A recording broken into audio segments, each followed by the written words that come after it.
We now have time for a first Q&A session. So let me share the page.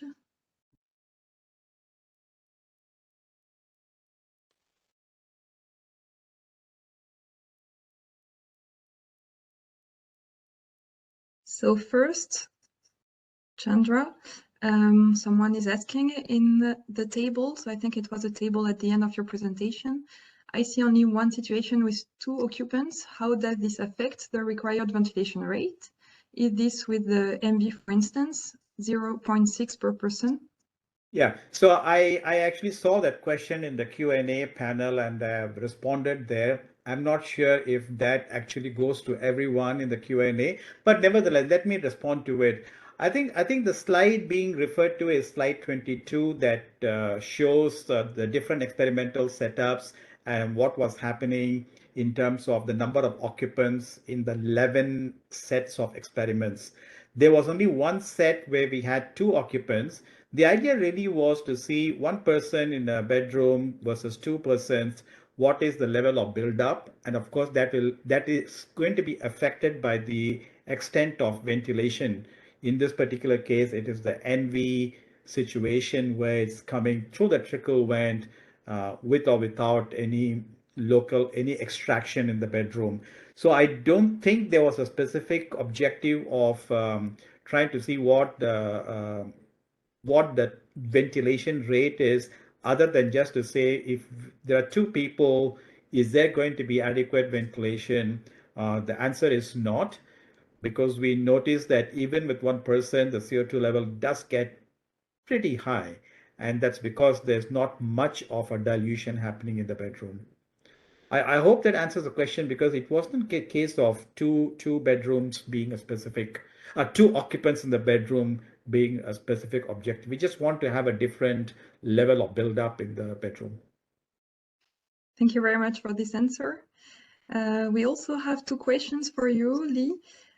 So the first one is, did you perform or are you aware of studies on sleep quality at high temperatures and low humidity, for example, with temperatures above 30 degrees and humidity and relative humidity below 30%?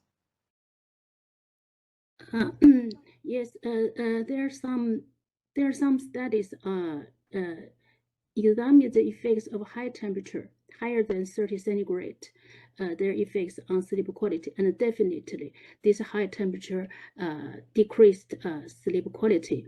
And I have made a tentative conclusion that is if there's no local cooling or heat or ventilation, that is local airflow is priority. Temperature higher than 30 centigrade will decrease sleep quality very significantly.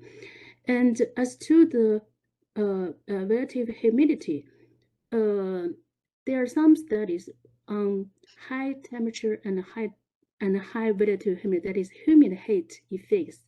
This high humidity reduce sleep quality, but there are very few studies examine the low humidity yet. So I think this is also a very important topic. And as I think for the second is the effect of ceiling fans. Yes, if you studied this effect. Mm-hmm. And in fact, I have carried out one study to investigate the effects of ceiling fans. Ceiling fans is effective to reduce heat load when the temperature is not too high, that is lower than 30 centigrade, but also the velocity should be high enough. That is, the ceiling fan should, I think it should be higher than 0.8 minutes per second to reduce the heat load. So the heating fan, it helps, but it has the temperature limits. Okay, thank you. And maybe next question. So the sleep quality is defined by balance of light REM, and deep sleep. Has anyone researched how CO2 and temperature levels influence this balance?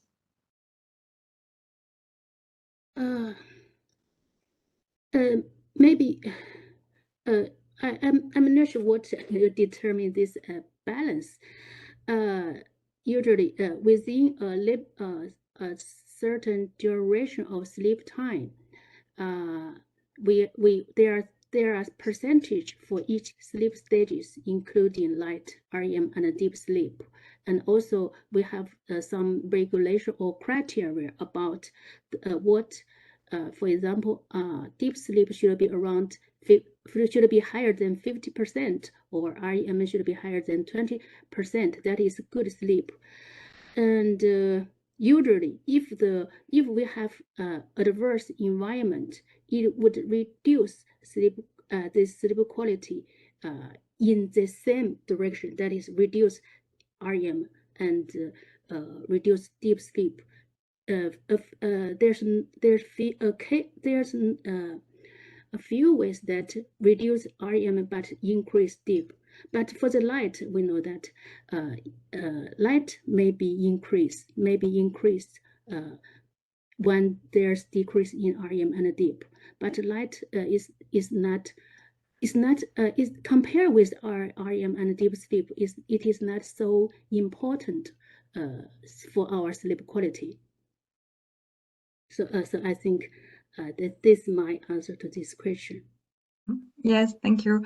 I think that Pawel wanted to add something, so that you raised your hand. Pawel, go ahead.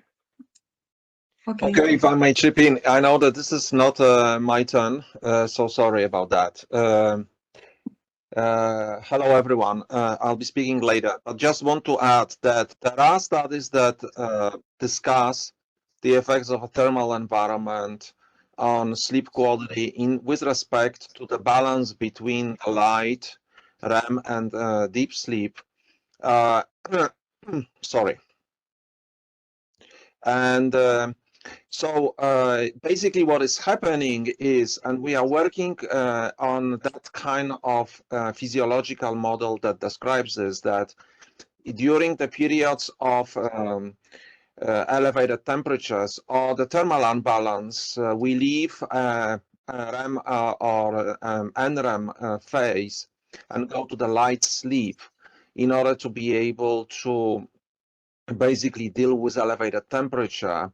And also what may happen is that we basically awake more during the period of sleeping.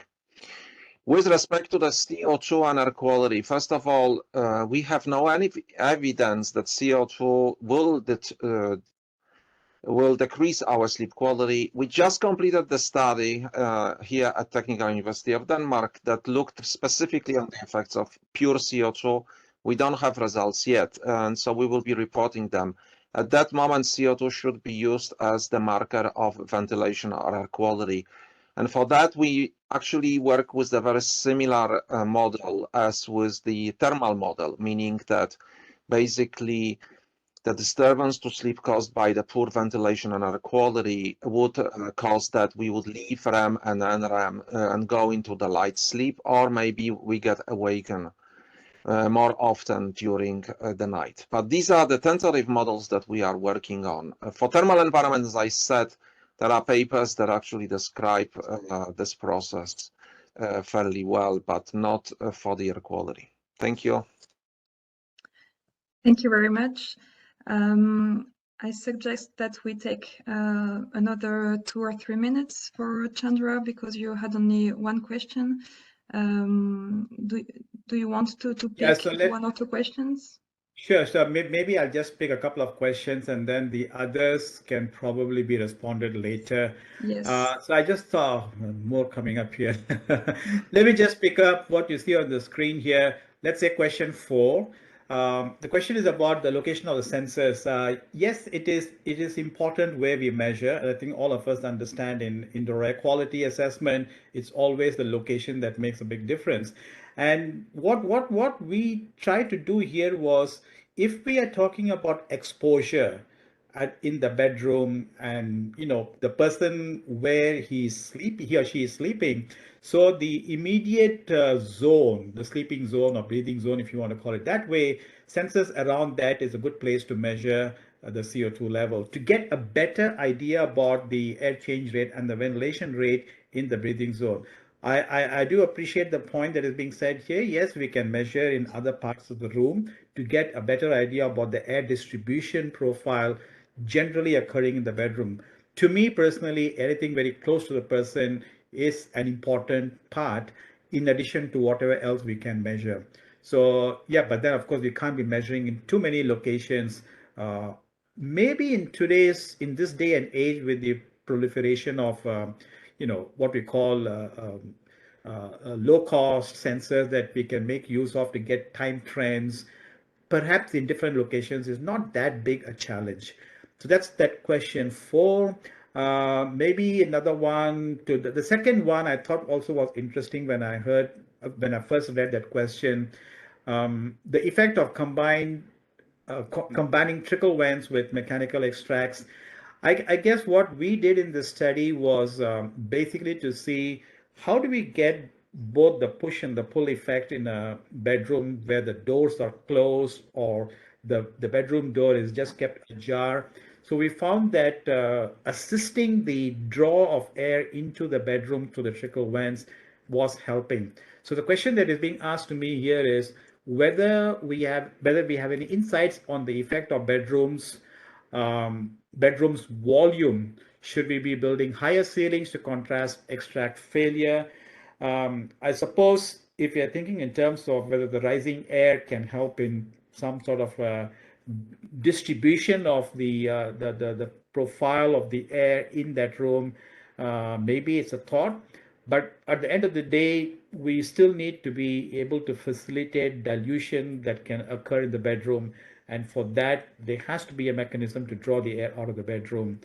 And also, I would probably want to raise the point here that higher ceilings may not always be a practical approach in different cities or in different building contexts. There's always a limit to how high we can build. If you're talking about multifamily dwellings, certainly that becomes a very important consideration. I can see Jelle has raised his hand. If you wanted to chip in, Jelle, go ahead.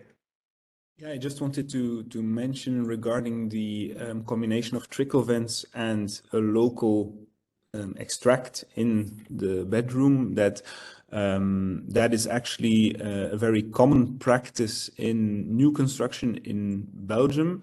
With that variation that it's not really a local extract, it's really a vent hole that has a duct and is connected to a central extract unit, and therefore doesn't really have the noise problems. And from quite extensive monitoring, comparing these types of systems to more traditional exhaust-only systems that have exhaust in the wet spaces and rely on door undercuts and so forth, we see that there's a marked improvement of the indoor air quality in terms of CO2 in those bedrooms.